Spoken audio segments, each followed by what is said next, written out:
Hello everyone, class 9th में हो और फिजिक्स के कॉन्सेप्ट अभी भी क्लियर नहीं है या फिजिक्स के न्यूमेरिकल अभी भी परेशान कर रहे हैं, सो डोंट वरी। मैं हूं आपका मौसर, your physics teacher, your mentor, your friend, और हम लोग मिलकर फिजिक्स को करने जा रहे हैं super easy. So let's begin. चलिए शुरू करते हैं।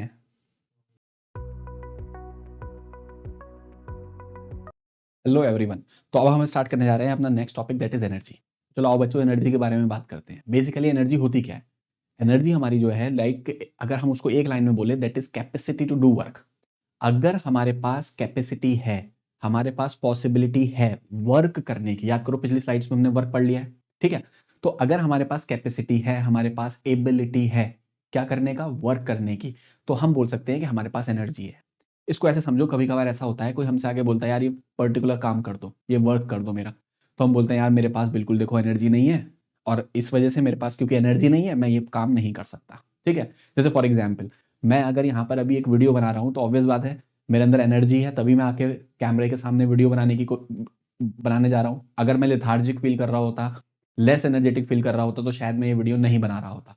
तो इसका मतलब अगर मैं वर्क कर रहा हूँ तो इसका मतलब मेरे पास एनर्जी अवेलेबल है। तो that's why energy is called capacity to do work. Work करने की कैपेसिटी है तो एनर्जी है। अब सवाल ये उठता है कि एनर्जी किस किस फॉर्म में अवेलेबल होती है। तो तुम अगर नेचर में देखोगे तो एनर्जी बहुत सारी फॉर्म्स में अवेलेबल है।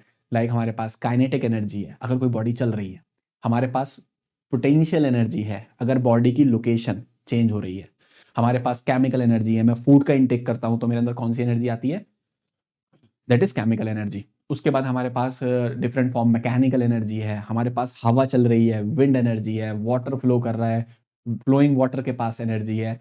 फिर हमारे पास सेल बैटरी के अंदर केमिकल एनर्जी है ना। उसके बाद न्यूक्लियर पावर प्लांट के अंदर न्यूक्लियर एनर्जी है, कोयला जल रहा है, थर्मल एनर्जी है, सन से लाइट आ रही है, सोलर एनर्जी है। तो इसका मतलब अगर हम अपने आसपास देखें तो हमारे पास बहुत डिफरेंट टाइप्स की एनर्जी अवेलेबल है। तो हमारे पास एक टाइप एनर्जी का नहीं होता, बहुत सारी टाइप्स होती हैं। तो सबसे पहले अगर कोई पूछ ले भाई पेपर में व्हाट इज एनर्जी, तो हम उसको बोलेंगे कैपेसिटी टू डू वर्क। अगर हम वर्क कर सकते हैं, हमारे पास कैपेसिटी है वर्क करने की, तो it means we have energy. And energy किसी एक पर्टिकुलर फॉर्म में होती है नहीं, एनर्जी डिफरेंट फॉर्म में होती है।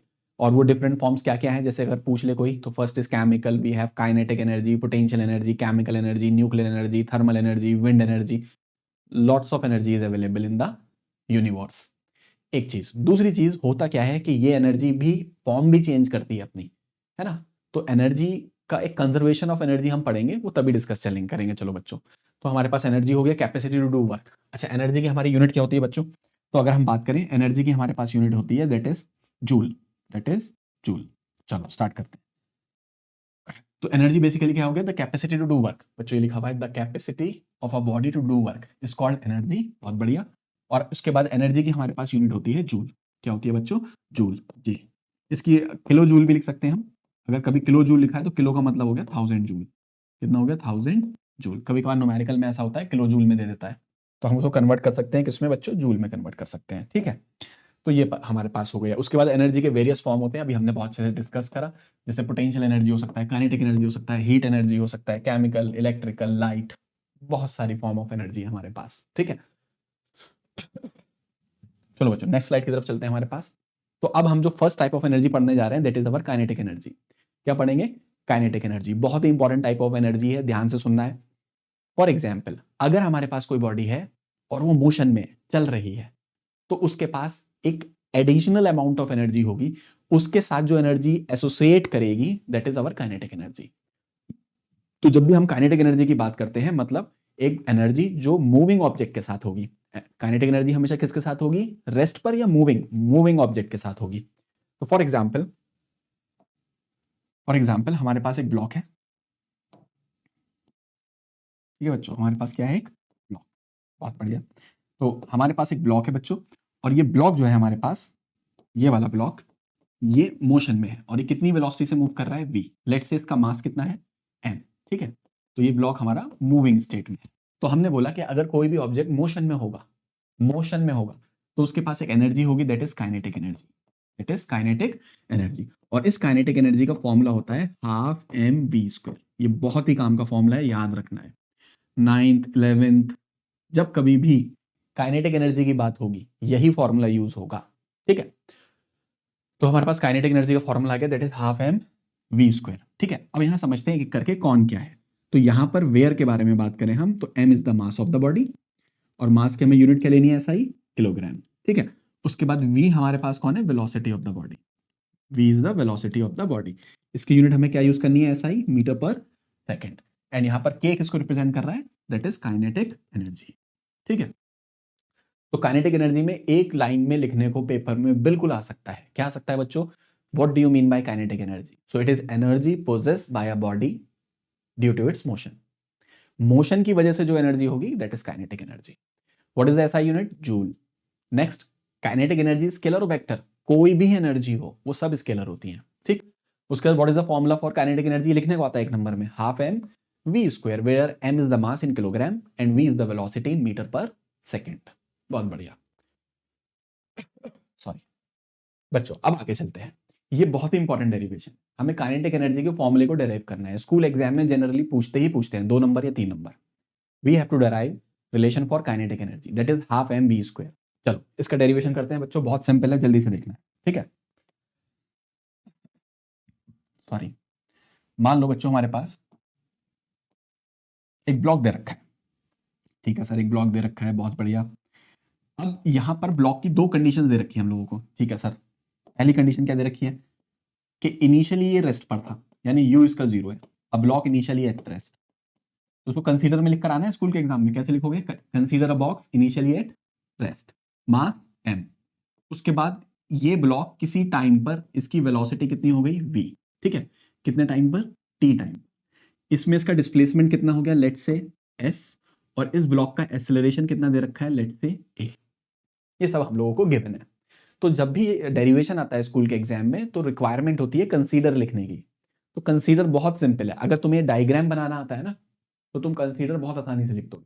क्या लिखोगे, consider a block of mass m initially at rest moving with velocity v at time t, let s be the displacement of the block and acceleration कितना, छोटा है, स्मॉल।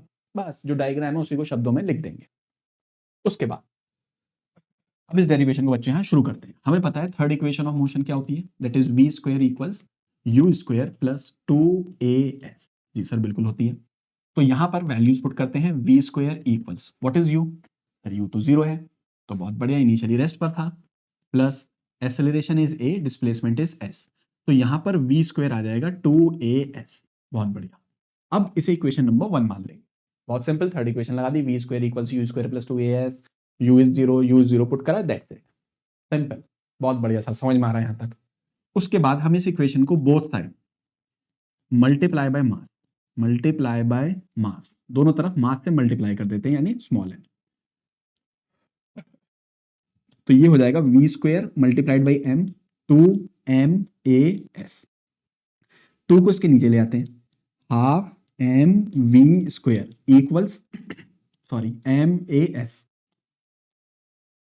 m_a_s। यहां तक पहुंच गया बच्चों। अब बच्चों यहां पे बहुत ध्यान से देखना है, what is m a, what is m a. तो यहां पर अगर तुम नोटिस करोगे तो एम ए को हम फोर्स से रिप्लेस कर सकते हैं।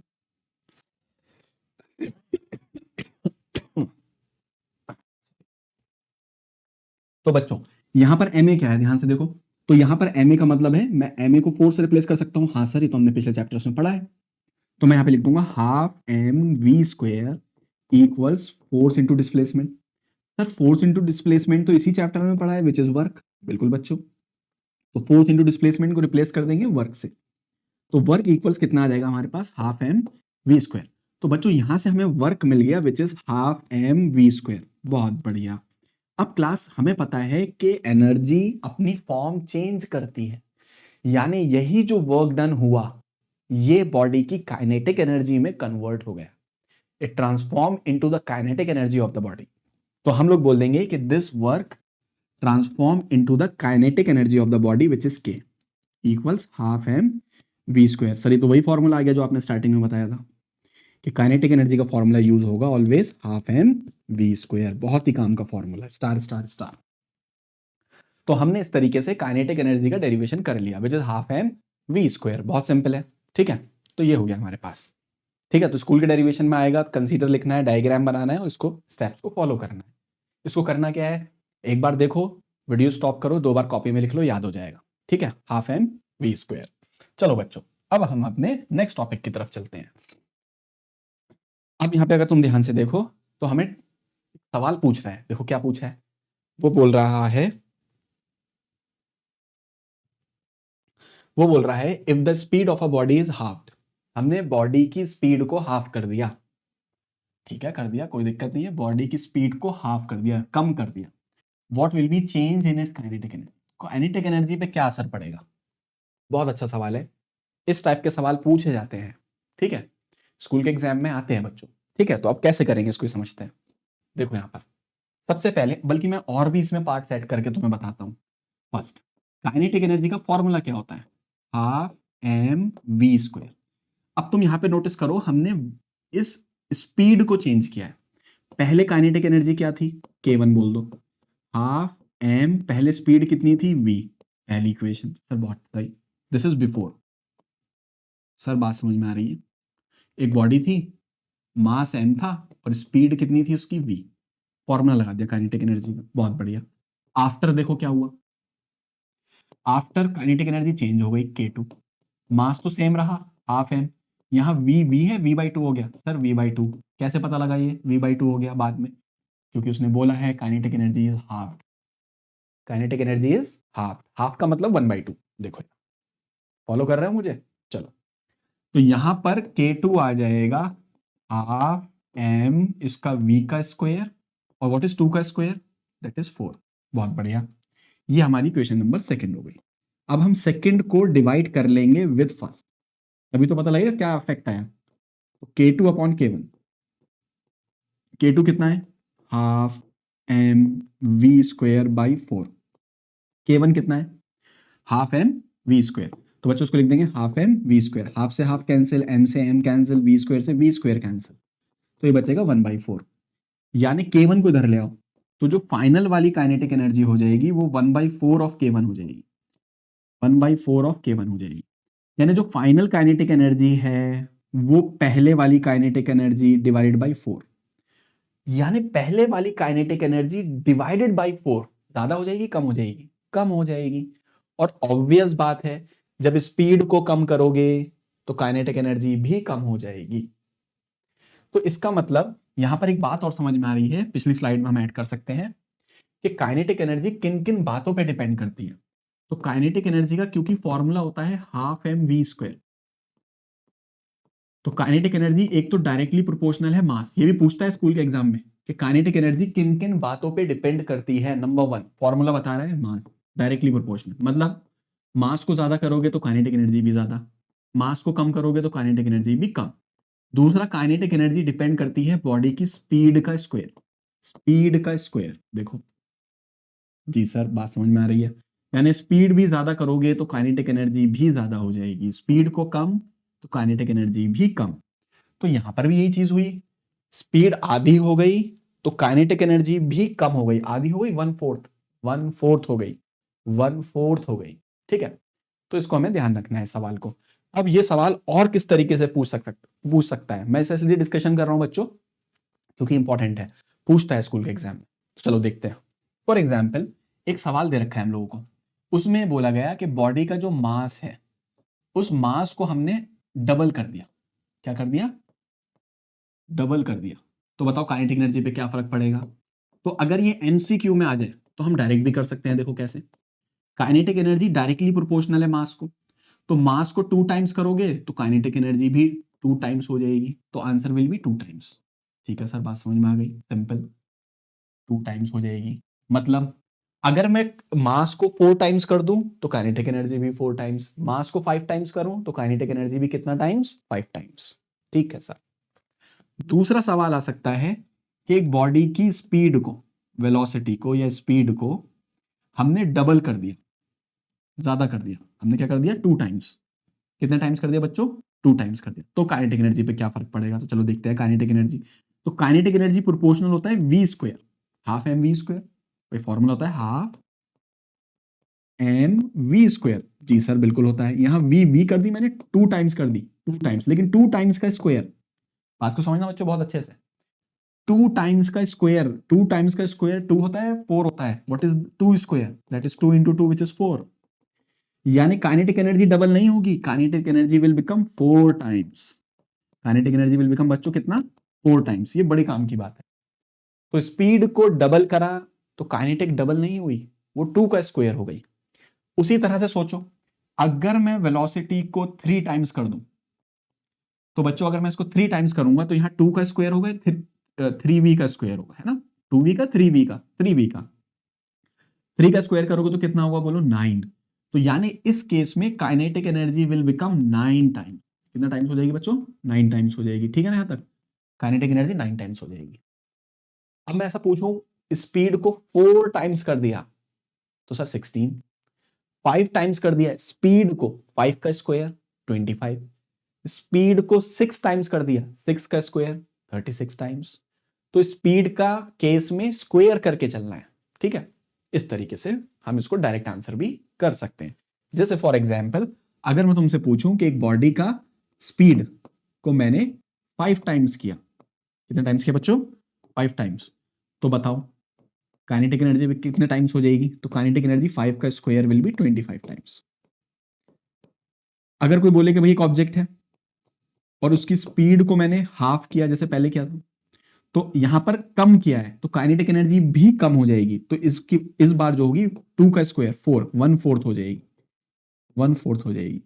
अगर मैं v/3 कर दूं, 1/3 कर दूं, तो 3 का स्क्वायर 1/9 टाइम्स हो जाएगी, 1/9 हो जाएगी। ठीक है, तो इस तरीके से ट्रेंड को हमें फॉलो करना है। होप सो बात समझ में आ गई होगी। ठीक, तो ये हो गया हमारे पास काइनेटिक एनर्जी पे एक सवाल, कॉन्सेप्चुअल। अब हम एक अगले सवाल की तरफ चलते हैं बच्चों। जल्दी से स्क्रीन को स्टॉप करेंगे, 1 मिनट में कोशिश करेंगे कि क्या आप ये सवाल कर पा रहे हो। नहीं कर पा रहे तो एज यूजुअल मैं अवेलेबल हूं, मैं हेल्प करूंगा आपकी। ठीक है, तो यहां पर देखते हैं क्लास पहले। अच्छा, मैंने पिछले वीडियो में, पिछले पार्ट में क्या बताया था कि बहुत काम की बात बताई है मैंने, अपने एक्सपीरियंस के निचोड़ से बताइए तुम्हें ये बात। क्या? कि जब भी फिजिक्स में न्यूमेरिकल को स्ट्रॉन्ग करना है तो 4 स्टेप फॉलो करने हैं। 9-10 क्लास में तो 4 स्टेप के बारे में सोच के ही करना है। 11-12 में फिर अपने तुम्हारे हैबिट में आ जाएगा ये। वो क्या करना है? Number 1, convert the word problem into diagram. Number 2, right the given, diagram में लिख देंगे। नंबर 3, चेक द यूनिट्स, सब एसआई में है। Number 4, apply the concept. और कॉन्सेप्ट क्या सिखाया? एक ही कॉन्सेप्ट सिखाया, काइनेटिक एनर्जी का फॉर्मूला इज हाफ mv²। ठीक है, चलो शुरू हो जाओ। एक बॉडी दे रखी है जिसका मास दे रखा है हम लोगों को 200 ग्राम। देखो ग्राम स्टार बना लो, यहाँ पे स्टेप नंबर 3 में पकड़ में आएगी बात। फॉल्स फ्रॉम अ हाइट कितना? 5 मीटर। 5 मीटर से गिरा ऑब्जेक्ट, छोड़ा गया है कहीं से, है ना? किसी ऊंचाई से छोड़ दिया, 5 मीटर की ऊंचाई ऊंचाई से, है ना? Now they are asking for kinetic energy. They are asking for kinetic energy जब वो ग्राउंड पर पहुंचेगी बॉडी। अच्छा सवाल है, सॉरी बच्चों, जब वो कहां पहुंचेगी? सॉरी, ग्राउंड पर पहुंचेगी, है ना? चलो, तो सबसे पहले इसका डायग्राम बनाते हैं क्लास। लेट्स से एक बिल्डिंग दे रखी है हम लोगों को, ठीक है, और उस बिल्डिंग से इस ऑब्जेक्ट को छोड़ दिया गया। लेट्स से ऐसे करके हम एक बिल्डिंग दे रखी है, ठीक, और यहां पर इस बिल्डिंग से हमने एक ऑब्जेक्ट को ड्रॉप किया, छोड़ दिया। ठीक है सर, छोड़ दिया, कोई दिक्कत नहीं है। ऐसा होता है ना, छत पे से पत्थर फेंकते हैं, छोड़ते हैं, तो इस पत्थर को ड्रॉप कर दिया। ड्रॉप करा तो इनिशियल वेलोसिटी विल बी 0। जी सर बिल्कुल। उसके बाद ये ऑब्जेक्ट किधर पहुंचेगा? सर ये नीचे की तरफ आएगा। ठीक है,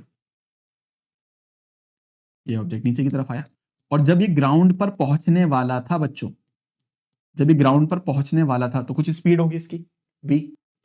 कितनी हाइट से इसको छोड़ा गया? बिल्डिंग की हाइट लेट से, या जो भी ये जगह है, दैट इज 5 मीटर। कितनी हाइट से छोड़ा गया? 5 मीटर से। सर ठीक है, ये बात भी समझ में आ रही है। ऑब्जेक्ट का मास कितना था? अब क्लास स्टेप नंबर 2 गिवन लिख रहा हूं सब में, ठीक है ना? तो मास था हमारे पास, that is 200 gram. 200 gram. Sir step number 3 unit की प्रॉब्लम है, ग्राम को कन्वर्ट कर लेते हैं हाथों हाथ किलोग्राम में। तो 200 को डिवाइड कर देंगे बच्चों 1000 से, तो ये ग्राम का हो जाएगा किलोग्राम। ये तो m हो जाएगा 2/10, कितना? kg। और कैंसिल करो, इट विल बी 1/5 kg। जी सर, बात समझ में आ गई। ठीक, यूनिट की प्रॉब्लम थी, देखो स्टेप नंबर 3 में पकड़ में आई। ठीक, अब सर हमें काइनेटिक एनर्जी निकालनी है इस पॉइंट पर, यहां पर। तो सर काइनेटिक एनर्जी का फॉर्मूला तो सिंपल है अपना, हाफ mv² लगा देते हैं, कोई प्रॉब्लम थोड़ी ना है।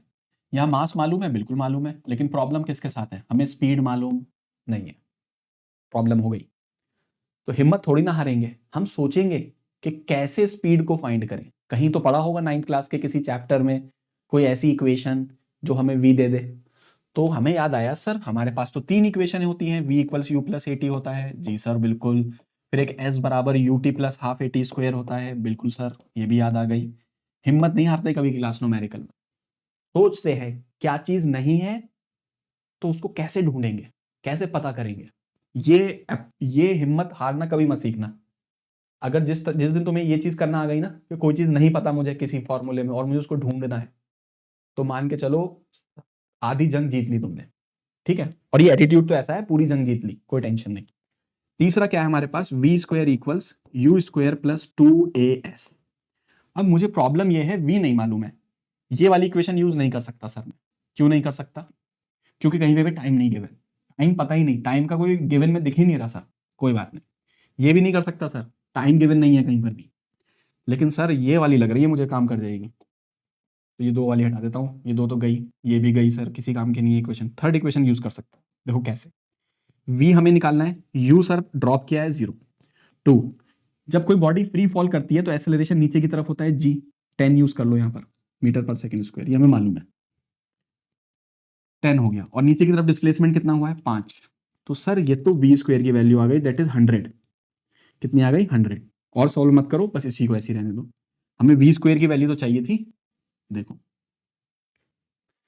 जब हिम्मत नहीं हारी तो v स्क्वायर मिल गया, है ना। और सोचते सर v तो पता ही नहीं, छोड़ो यहीं पर, नहीं हुआ सवाल, फिजिक्स बहुत मुश्किल है। नहीं, हमारी अप्रोच 4 स्टेप फॉलो करने हैं और एक पॉजिटिव अप्रोच के साथ सवाल को स्टार्ट करना है, ठीक है। अब देखो क्लास, इसको अगर हम सॉल्व करेंगे तो कितना आएगा देखो। तो अब हम सॉल्व करेंगे, दैट इज हाफ, मास कितना है देखो 1/5, और उसके बाद वी स्क्वायर कितना है अपना बच्चों 100। तो ये कितना हो गया 20 और ये कितना हो गया 10। तो हमारे पास काइनेटिक एनर्जी आ गई 10 जूल। कितनी आ गई 10 जूल। देखो आंसर आया नहीं आया, ठीक है ना। तो इस तरीके से, तो स्टेप नंबर 1 में क्या करा, वर्ड को डायग्राम में करा। स्टेप नंबर 2 में सारा गिवन लिखा डायग्राम के अंदर। स्टेप नंबर 3 के अंदर यूनिट्स को चेक करा, एक स्टार मिल गया, देखो यहाँ गड़बड़ हो जाती। फिर उसके बाद जब फॉर्मूला लिखा तो फिर परेशानी में उलझ गया, सर वी नहीं मालूम था। हमने हिम्मत नहीं हारी, और हिम्मत नहीं हार के फिर मैंने इक्वेशन यूज करके वी निकाला और फिर वैल्यू पुट करके आंसर आ गया। बहुत बढ़िया, ठीक है। चलो आगे चलते हैं।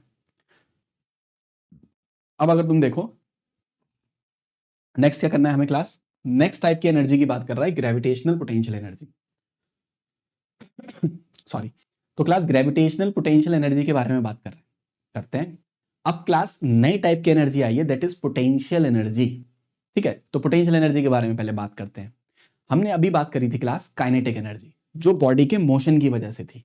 अब हम बात करेंगे बॉडी की पोटेंशियल एनर्जी के बारे में। अब इसको ध्यान से समझना है। फॉर एग्जाम्पल इसको ऐसे समझो, ये एक मार्कर है, ठीक है ना, यहां मेरे हाथ पे रखा हुआ है, ठीक।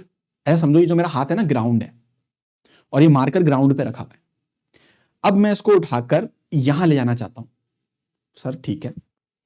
अब बताओ क्लास, कोई जादू तो हो नहीं रहा, मैं जादू तो दिखा नहीं रहा कि ये मार्कर अपने आप ऊपर चला जाएगा, ऐसा तो होना नहीं है। इसका मतलब अगर ऐसा हो गया तो मैं तो स्टूडियो छोड़ के भाग जाऊंगा, क्योंकि अपने आप ये हवा में जाएगा तो मामला गड़बड़ है स्टूडियो के अंदर, समझ रहे हो ना मेरी बात को। तो ऐसा तो होने वाला नहीं कि अपने आप ये हवा में यहां पहुंच जाए, ठीक है। तो हमने क्या करा, हमने इसको उठाया और उठाकर इसे किसी हाइट पर ले गए, ठीक है सर। अब जब हम इसको हाइट पर ले आए तो क्लास ये अपने आप तो नहीं, मैंने एफर्ट लगाया, मैंने वर्क किया इसको यहां लाने में। बहुत ध्यान से समझना, इसको यहां लाने में मुआज सर ने आपके वर्क किया, ठीक सर। तो जो मैंने वर्क किया इसको यहां लाने में, work is a form of energy, तो वो डिस्ट्रॉय तो हो नहीं सकती, वो कहीं ना कहीं कन्वर्ट हुई है। तो वही वर्क डन कन्वर्ट हो गया पोटेंशियल एनर्जी। यानी इस मार्कर के पास अब एक एडिशनल एनर्जी है, एक न्यू टाइप की एनर्जी है, that is called potential energy. तो ये पोटेंशियल एनर्जी थी बिकॉज ऑफ पोजीशन, क्योंकि जब ये ग्राउंड पर था तब इसकी एनर्जी कम थी। जब मैं इसको इस हाइट पे ले आया मैंने वर्क डन किया, और वो वर्क डन इसमें स्टोर हो गया in the form of potential energy. क्योंकि और उसका एविडेंस क्या है कि मैं छोड़ूंगा तो देखो नीचे जा रहा है ना। तो वही पोटेंशियल एनर्जी काइनेटिक में कन्वर्ट हो रही है। आगे बात करेंगे उसके बारे में कैसे कन्वर्ट होती है। तो energy because of the position, अब मैं एक लाइन में समेट देता हूं, energy because of the position. अगर तुम किसी ऑब्जेक्ट की पोजीशन को चेंज करोगे, किसी ऑब्जेक्ट की क्या चेंज करोगे बच्चों, पोजीशन को चेंज करोगे, तो उसके पास जो एनर्जी होगी that is called potential energy. So it is the energy because of the position or shape is called its potential energy. shape भी है क्लास. shape कैसे है समझो. अब पोटेंशियल एनर्जी कोई एक टाइप की नहीं होती, ग्रेविटेशनली बहुत टाइप की होती है. रबर बैंड है, खींच दो, इलास्टिक पोटेंशियल एनर्जी. फुटबॉल है, पिचका दो, इलास्टिक पोटेंशियल एनर्जी. स्प्रिंग है, खींच दो, स्प्रिंग, इलास्टिक पोटेंशियल एनर्जी, है ना. मैग्नेट्स में होती है मैग्नेटिक पोटेंशियल एनर्जी. तो कई टाइप की पोटेंशियल एनर्जी होती है. हमें अपने सिलेबस में जो पढ़नी है वो पढ़नी है ग्रेविटेशनल, यानी अर्थ की वजह से, अर्थ और ऑब्जेक्ट के बीच में ये वाली. अगर मैं इसको अर्थ के सरफेस से ऊपर ले जाऊंगा तो इसके पास जो एनर्जी आएगी additional that is potential energy. ठीक है, तो ये है हमारे पास पोटेंशियल एनर्जी. तो पोटेंशियल एनर्जी स्कूल के एग्जाम में सुन लो, एक नंबर में आएगा define potential energy. So it is the energy of a body because of its position, because of its position. बस इतना. एनर्जी है तो उसकी यूनिट क्या होगी सर, सब टाइप की एनर्जी की जूल होती है. सब टाइप की एनर्जी कैसी है हमारे पास, all types of energy scalar है. ठीक है, यहां तक बात क्लियर हो गई. अब यहां पर हमें ग्रेविटेशनल पोटेंशियल एनर्जी के बारे में थोड़ी सी और बात कर लेते हैं बच्चों यहीं पर ही. ठीक है, अब इसका फॉर्मूला क्या होगा सर ये भी बताइए थोड़ा सा. बिल्कुल बताएंगे. देखो यहां पे क्लास ये अर्थ दे रखी है हम लोगों को. क्या दे रखा है, अर्थ का सरफेस, ये अर्थ का सेंटर, अर्थ का मास कैपिटल एम, और यहां पर एक ऑब्जेक्ट है, वो जो मार्कर था ना अभी, और ये मार्कर जो है, ये जो ऑब्जेक्ट है जिसका मास एम है, वो भी अर्थ के सरफेस पे रखा हुआ है. लेट से किस पे रखा हुआ है, सरफेस पर. ठीक है, सरफेस पे जो मैंने लाइन बनाई है ये सरफेस को, इसको मैं रेफरेंस लाइन भी बोलता हूं. नाम क्या रखते हैं, रेफरेंस लाइन. अगर ऑब्जेक्ट इस लाइन के ऊपर है तो हम मान लेंगे इसकी पोटेंशियल एनर्जी जीरो है. 9th क्लास में इतना ही. पोटेंशियल एनर्जी कितनी है, जीरो, यानी अर्थ के सरफेस पे रखा हुआ है, रेफरेंस लाइन पे रखा हुआ है.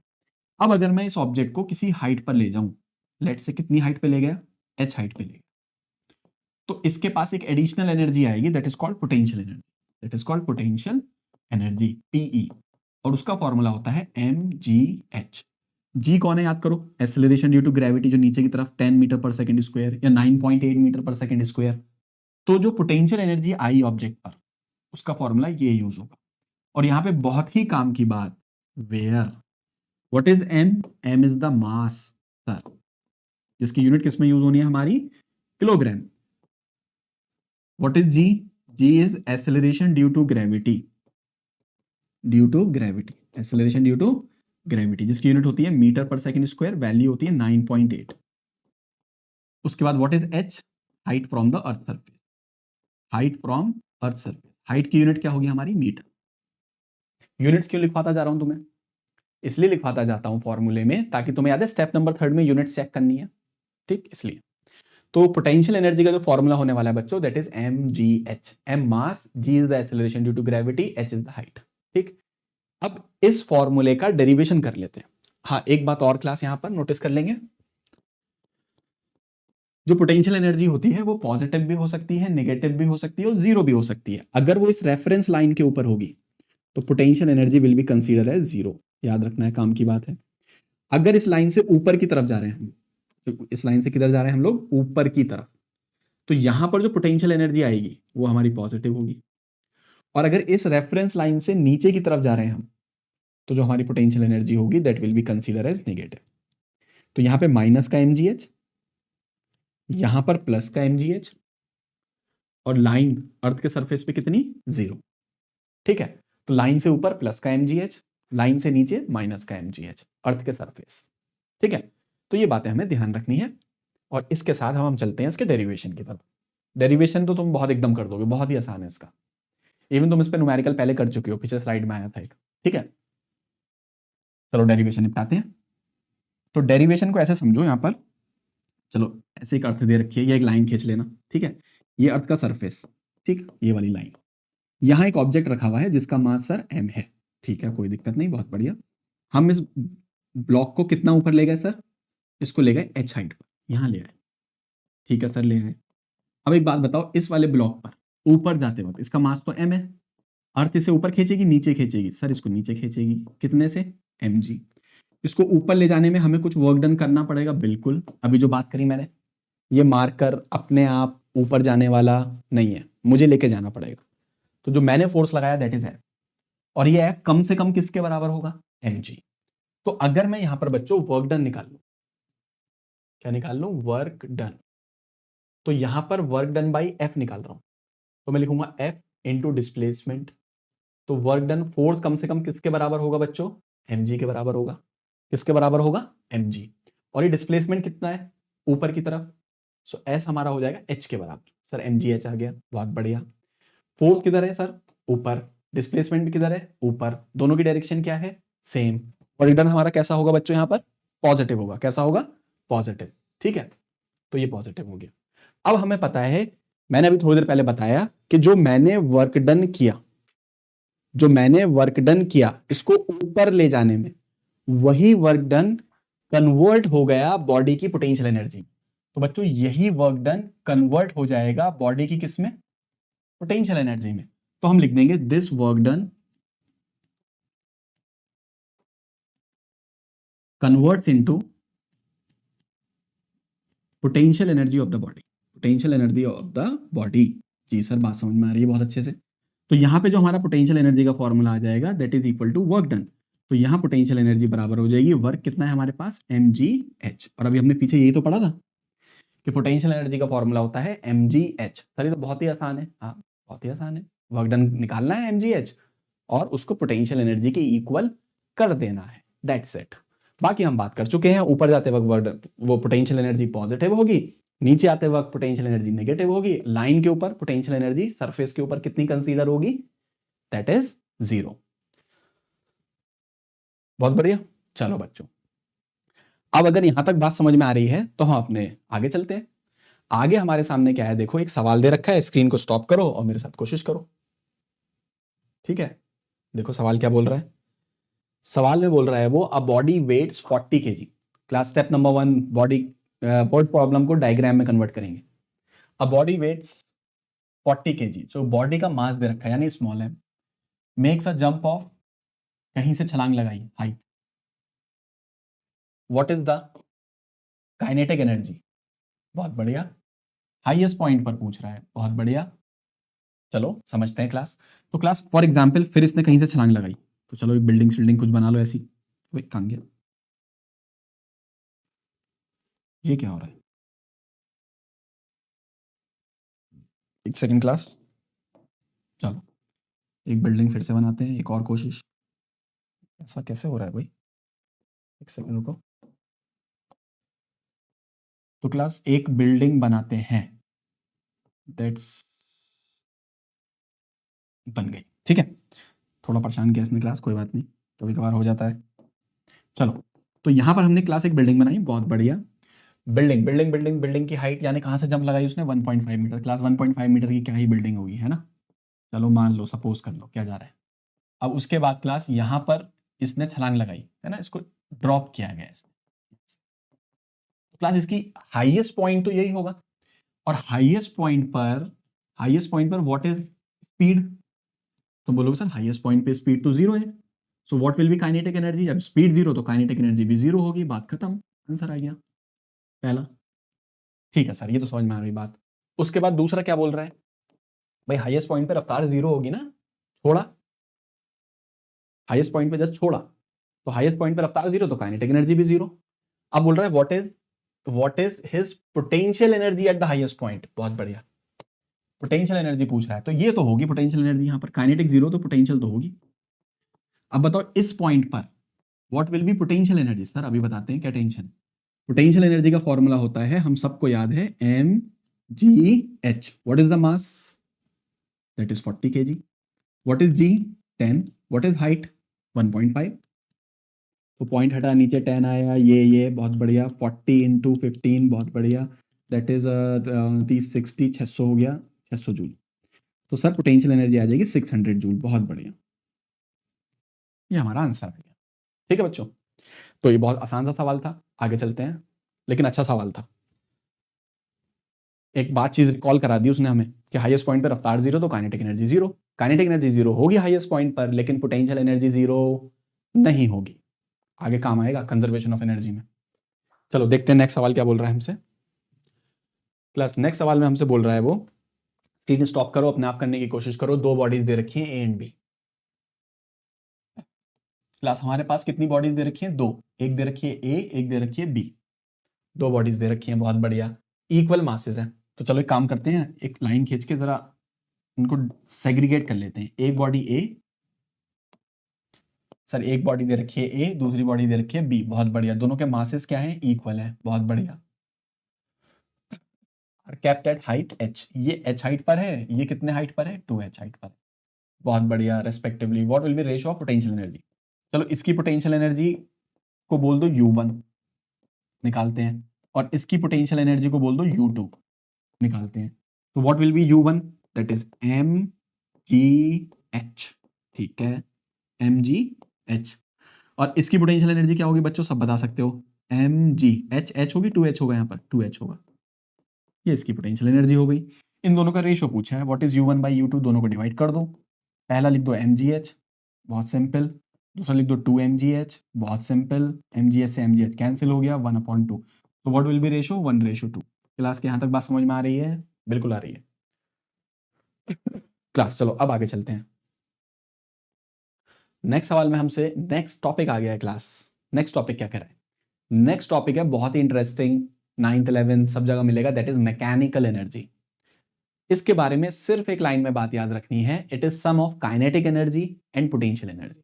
एक बॉडी के पास दो तरह की एनर्जी है, let's say kinetic and potential, उन दोनों का जो सम होगा that is our mechanical energy. तो अगर मैं मैकेनिकल एनर्जी को कैपिटल ई से रिप्रेजेंट कर रहा हूं, तो it will be sum of kinetic energy plus potential energy, sum of kinetic energy and potential energy. तो ये हमारे पास हो जाएगी दैट इज टोटल एनर्जी। ठीक, where K is kinetic energy which is half mv square. जी sir, बात समझ में आ रही है। And u is potential energy which is mgh। बिल्कुल समझ में आ रहा है। पोटेंशियल एनर्जी पॉजिटिव भी हो सकती है, नेगेटिव भी हो सकती है, जीरो भी हो सकती है, पढ़ा दिया आपने। हाँ, काइनेटिक एनर्जी के बारे में एक और बात अच्छी सी नोट कर लो, बहुत काम की बात, बहुत काम की बात स्कूल में आ सकती है, भूल गया मैं बताना। That is never negative. ये कभी नेगेटिव नहीं हो सकती, नेवर नेगेटिव, क्योंकि स्पीड नेगेटिव नहीं हो सकती बॉडी की, है ना। Never negative, never speed negative. जैसे स्पीड नेगेटिव नहीं होती, काइनेटिक एनर्जी भी कभी नेगेटिव नहीं हो सकती। तो काइनेटिक एनर्जी ऑलवेज पॉजिटिव होगी या जीरो होगी, ठीक है, अगर ऑब्जेक्ट रेस्ट पर होगा। उसके बाद नेक्स्ट स्लाइड की तरफ चलते हैं, that is law of conservation of energy.